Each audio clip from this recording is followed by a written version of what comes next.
Hey, it's Katie with WTI.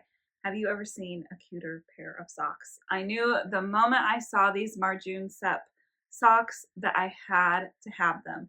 Look at the variety that you get. They really pull off this cottage core look. They're so feminine and I just love them. They fit really well. I'm between a size 8, 8.5. I thought they would be small on me based on how they looked, but they are nice and stretchy and not too tight. They hold up to wearing all day long. They hold up to the washing machine and dryer. I have worn and washed all of these socks multiple times, and I still love the way they fit and the way they look. Now you'll notice there is a lot of texture on these socks. I was worried that that was going to bother me when I was wearing them.